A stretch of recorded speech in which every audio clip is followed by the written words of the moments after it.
ಈಗ ಯಾರಾದರೂ ಸಾಧನೆ ಮಾಡಿದಾಗ ಜನ ಆಗ ಬಂದು ಮಾತಾಡಿಸ್ತಾರೆ. ಈ ಹಿಂದೆ ಅವಮಾನ ಮಾಡಿದವರು ನಾವು ಸಾಧನೆ ಮಾಡಿದಾಗ ನಮ್ಮನ್ನು ಬಂದು ಮಾತಾಡ್ಸೋದಿದೆ. ನಿಮ್ಗೆ ಈ ಎಕ್ಸ್ಪೀರಿಯೆನ್ಸ್ ಆಗಿದೆಯಾ?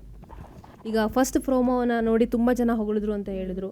ಈ ಹಿಂದೆ ಮಾತು ಬಿಟ್ಟವರು, ಆ ಥರ ಇದ್ದವರು ಇವಾಗ ಮಾತಾಡಿಸುವಂಥದ್ದು. ಇಲ್ಲ, ನನಗೆ ನನ್ನ ಎಲ್ಲ ಫ್ರೆಂಡ್ಸು ಸಿಕ್ಕಾಪಟ್ಟೆ ಖುಷಿಪಟ್ಟರು. ಅಂದರೆ ಅವರು ಕಮೆಂಟ್ಸ್ ಹಾಕೋದಿರಲಿ, ಸ್ಟೋರಿಗೆ ಹಾಕೋದಿರಲಿ, ತುಂಬ ಹಾರ್ಟ್ಫುಲ್ಲಿ ಖುಷಿಪಟ್ಟಿದ್ದಾರೆ. ಎಲ್ರೂ ಆಗಿರ್ಬೋದು. ಅಂದರೆ ನನಗೆ ಯಾರೂ ಆ ಥರ ಇವಾಗ ನಾನು ಫೇಮಸ್ ಅಂತ ಬಂದು ಮಾತಾಡ್ಸಿದ್ದಾರೆ ಅಂತೇನಿಲ್ಲ. ಹಾಗೆ ಹೇಳ್ದಂಗೆ ನಾನು ಯಾರಿಗೂ ಸಿಗೋಕ್ಕೂ ಆಗ್ತಿಲ್ಲ ಇವಾಗ ನೋಡ್ಬೇಕು. ಈ ಮಂತಿಂದ ಸ್ವಲ್ಪ ಫ್ರೀ ಇದ್ದೀವಿ. ಎಲ್ರಿಗೂ ಮೀಟ್ ಆಗೋದು ಮತ್ತೊಂದು ಮಾಡಬೇಕು ಇವಾಗ ಮಾಡ್ಬೇಕು ಅದನ್ನು. ಅದು ಬಿಟ್ಟರೆ ನನ್ನ ಮುಂಚೆ ಹಳೆಯ ಫ್ರೆಂಡ್ಸ್ ಇದ್ದರು. ಅಂದರೆ ಇದಕ್ಕೆ ಮುಂಚೆ ನನಗೆ ಫ್ರೆಂಡ್ಸ್ ಇದ್ದರು. ಅವರೊಂದು 4-5 ಮೆಂಬರ್ಸ್ ನನಗೆ ವಿಶ್ ಮಾಡಿಲ್ಲ. ಏನೇ ಆಗಿರ್ಬೋದು ಲೈಫಲ್ಲಿ, ಎಲ್ಲರೂ ತಪ್ಪು ಮಾಡ್ತಾರೆ, ಎಲ್ಲರೂ ಇದು ಮಾಡ್ತಾರೆ.